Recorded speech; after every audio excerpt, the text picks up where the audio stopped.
세상 근심 구름 간 곳 없어지니 하나님의 빛이 영화롭도다. 주의 그 사랑 한량 없도다. 찬송할지어다 예수의 공로. 주의 그 사랑 한량 없도다. 찬송할지어다 예수의 공로.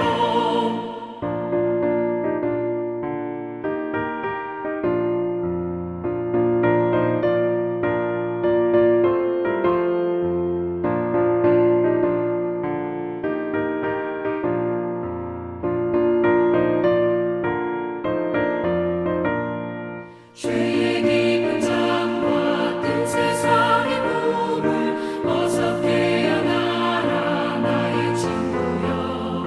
은혜 받은 날과 구원 얻을 때가 지금 온 세상에 선포되었네. 주의 그 사랑 한량 없도다. 찬송할지어다 예수의 공로. 주의 그 사랑 한량 없도다. 찬송할지어다 예수의 공로.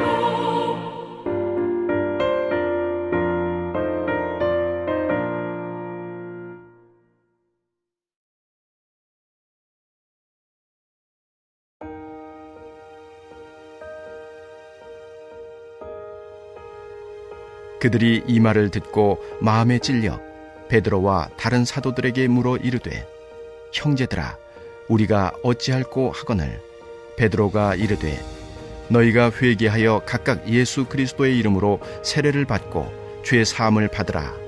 그리하면 성령의 선물을 받으리니 이 약속은 너희와 너희 자녀와 모든 먼데 사람 곧 주 우리 하나님이 얼마든지 부르시는 자들에게 하신 것이라 하고 또 여러 말로 확증하며 권하여 이르되 너희가 이 패역한 세대에서 구원을 받으라 하니 그 말을 받은 사람들은 세례를 받음에 이날에 신도의 수가 3,000이나 더하더라. 그들이 사도의 가르침을 받아 서로 교제하고 떡을 떼며 오로지 기도하기를 힘쓰니라. 사람마다 두려워하는데 사도들로 말미암아 기사와 표적이 많이 나타나니 믿는 사람이 다 함께 있어 모든 물건을 서로 통용하고 또 재산과 소유를 팔아 각 사람의 필요를 따라 나눠주며 날마다 마음을 같이하여 성전에 모이기를 힘쓰고 집에서 떡을 떼며 기쁨과 순전한 마음으로 음식을 먹고 하나님을 찬미하며 또 온 백성에게 칭송을 받으니 주께서 구원받는 사람을 날마다 더하게 하시니라. 할렐루야. 오늘은 어제와 완전히 다른 새로운 날입니다. 주님께서 우리의 삶을 하나님의 날로, 하나님의 생명력으로 채워주시는 그런 하루인 줄 믿습니다. 오늘 여러분의 삶이 새롭고 생생하신 하나님으로 가득한 하루 되시기를 축복합니다. 오늘 본문 말씀은 예수님이 승천하신 후에 이제 열흘째 되던 그 오순절에 예루살렘 성에 모인 유대인들과 유대교로 개종한 이방인들 그 앞에서 베드로가 선포한 복음을 듣고 이제 최초로 개종자 3,000명이 생겨나는 놀라운 일을 기록하고 있습니다.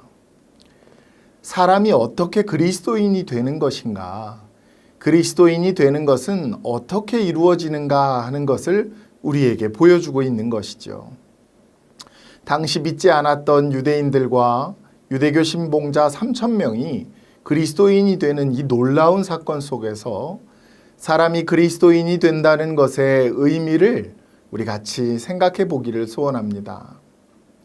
먼저 그리스도인이 되기 위해서는 그에게 가장 먼저 그리스도의 복음을 전해주는 것이 최우선의 순위입니다. 가장 중요한 것이죠. 우리는 계속해서 사도 베드로의 이 오순절 설교 말씀을 살펴본 바 있습니다. 그 설교의 내용은 전적으로 예수 그리스도에 대한 것이었어요. 그의 사역과 그의 죽음, 그의 부활, 그의 승천, 그의 하늘 보좌 우편에 앉으심, 성령을 지상에 보내신 일, 사도 베드로는 회중 앞에서 그것을 차례대로 증거하였습니다. 그리고 나서 36절에 가서 이제 이렇게 선포하고 있죠. 그런즉 이스라엘 온 집은 확실히 알지니 너희가 십자가에 못 박은 이 예수를 하나님이 주와 그리스도가 되게 하셨느니라 하고 말씀하고 있습니다. 여러분, 왜 사도 베드로는 예수 그리스도만을 그토록 집중적으로 증거했을까요? 그것은 사람이 구원을 받고 영생을 얻는 것은 바로 예수 그리스도를 알고 그를 믿는 것에 달려있기 때문입니다. 단지 하나님을 아는 것, 그것만으로는 불충분하지요. 하나님이 세상에 구주로 보내신 그리스도 예수를 믿을 때에만 사람이 죄사함을 받고 의롭게 되고 구원을 받고 천국 백성이 될 수 있는 것이기에 그리스도인이 되려면 가장 근본적인 일은 그리스도 예수의 복음을 듣는 것입니다. 교회를 아무리 계속 나온다 해도 만약 그 사람이 그리스도를 알지 못하고 그가 죄인들을 구원하기 위하여 우리를 대신해 십자가에 죽으시고 부활하심을 알지 못한다면 그는 구원을 얻지 못합니다. 종교 생활의 성실함, 그것이 그를 진실한 신자로 만들어주고 천국으로 인도하는 것이 아니지요. 선행을 행하고 법 없이도 살 것 같은 그런 선량한 사람일지라도 그가 그리스도 예수를 알지 못한다면 그는 구원을 얻지 못합니다. 그러므로 그리스도인이 되는 것은 복음을 듣는 것에서 시작됩니다. 그리스도 예수를 아는 것에서 우리의 신앙은 시작되는 것이죠. 그렇기에 사도 바울은 그가 썼던 편지 로마서 1장 16절 말씀에 이르기를 내가 복음을 부끄러워 아니하노니 이 복음은 모든 믿는 자에게 구원을 주시는 하나님의 능력이 됨이라 라고 말씀합니다. 사도 바울은 디모데에게 하나님의 말씀 곧 복음을 증거하기를 사람들이 듣든지 아니 듣든지 상관하지 말고 항상 힘쓰라고 권면했죠.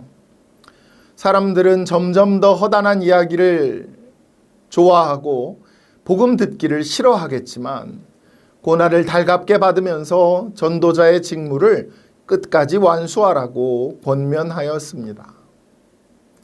사도 베드로가 성령의 강림하심과 충만케 하심을 받아 예루살렘 거리로 나와 첫 설교에서 오직 예수 그리스도와 그의 십자가의 죽으심과 부활을 힘차게 증거하였던 것을 우리도 그것을 본받아 사람들이 그리스도인으로 변화되기 위하여 구원을 주시는 하나님의 능력인 이 주의 복음을 부끄러워하지 않고 담대히 전할 수 있는 저와 여러분 되기를 소원합니다.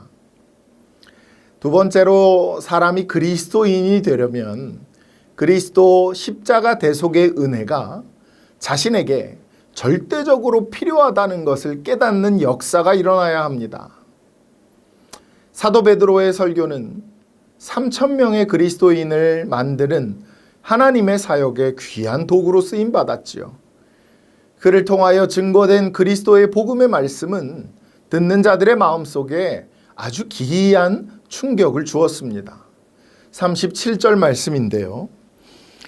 그들이 이 말을 듣고 마음에 찔려 베드로와 다른 사도들에게 물어 이르되 형제들아 우리가 어찌할꼬 하거늘. 사도 베드로의 복음의 증거를 듣고서 그 모인 회중들이 마음에 찔렸다고 하였습니다. 이들 중에는 본래 바리새인들과 한패가 되어서 예수님을 십자가에 못 박으라 라고 소리친 사람들도 있었을 거예요. 대제사장 무리의 비방과 거짓 선전에 속아서 예수님이 이단의 괴수요 거짓 선지자라는 그 말을 그대로 믿은 사람들도 있었을 것입니다. 하지만 사도 베드로의 입술을 통하여 나사렛 예수 그리스도의 죽으심과 부활의 소식을 새롭게 듣고 하나님께서 그를 주와 그리스도로 삼으셨다는 이 담대한 선언의 말씀을 듣자 그들의 마음은 크게 찔림을 받고 자기들이 잘못했음을 느꼈다는 것입니다. 가장 큰 죄인이 되었다는 것을 그들 스스로 깨닫게 되었어요. 그래서 사도들을 붙들고 형제들아 우리가 어찌할꼬 하면서 눈물로 회개하고 부르짖었던 것입니다. 회중들의 이와 같은 그 심정의 극적인 변화는 사도 베드로의 탁월한 말솜씨 때문이 결코 아닙니다. 사도 베드로의 언변이 좋아서도 아니요, 사도 베드로의 인품이 훌륭해서도 아니었습니다. 베드로가 남달리 탁월한 종교적인 권위와 지위를 가졌기 때문도 아닙니다. 이러한 회개의 역사는 주께서 약속하신 바 성령께서 제자들에게 강림하셔서 그래서 그들과 함께 하시고 그들의 입술의 말에 기름을 부어주셔서 그의 말을 듣는 귀가 열리고 마음이 열리고 자기의 죄가 깨닫게 되고 자기 영혼의 그 위기감을 철저하게 느꼈기 때문인 것입니다.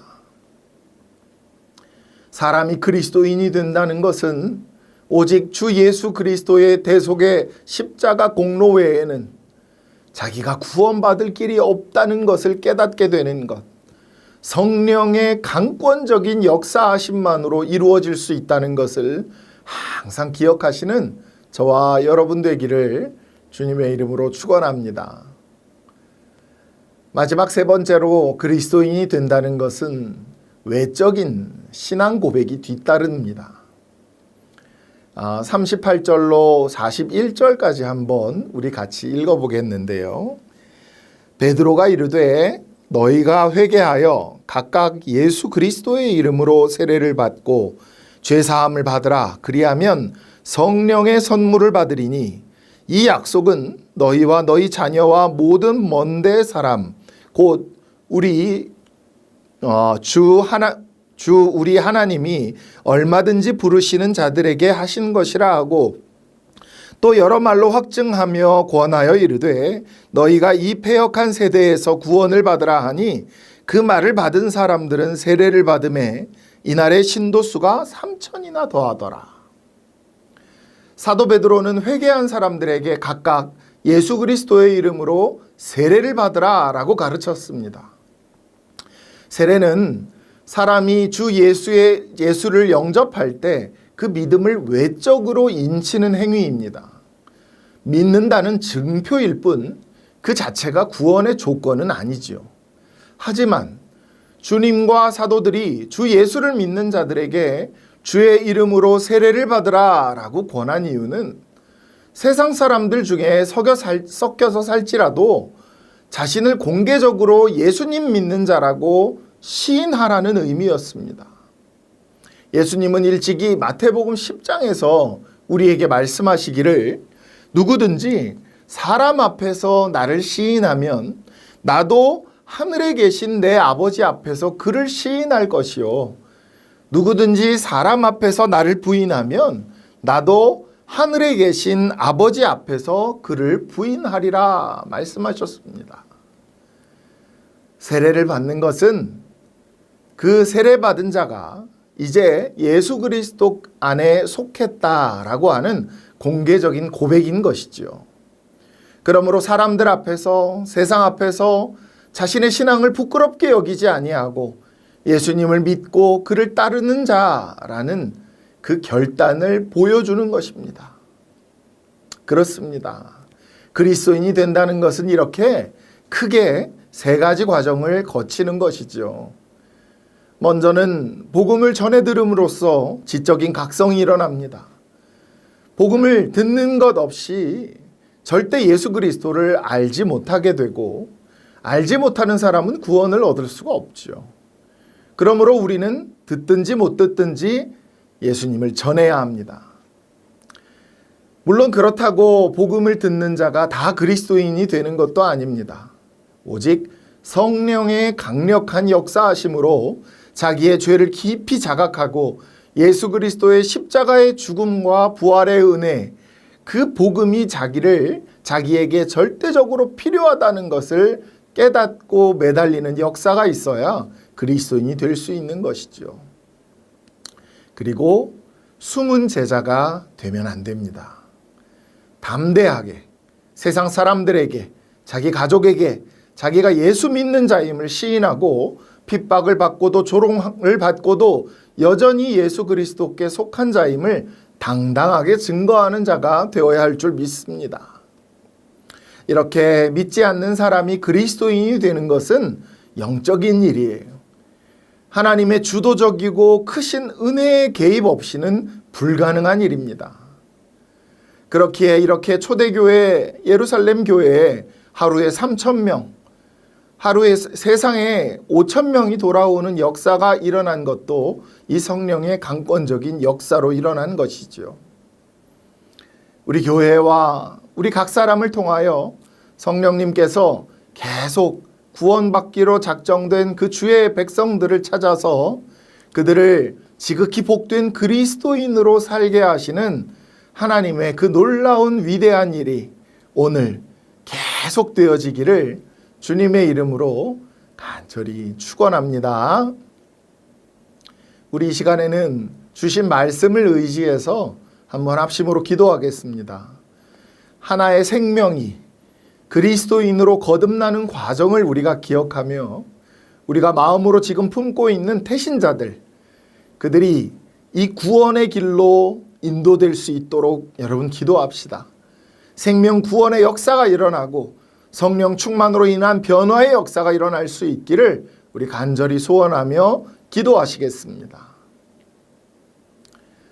한 번 더 기도하실 때에 다음 세대를 위한 여름 사역과 또 단기 선교의 현장에 기름 부으심이 있도록 변화와 성장과 예수 그리스도와의 깊은 만남이 있는 은혜의 시간이 될 수 있도록 준비하는 손길들과 참여하는 영혼들을 위해서 선교의 현장 위에 주님의 충만한 은혜를 베풀어 달라고 우리 함께 기도하시겠습니다.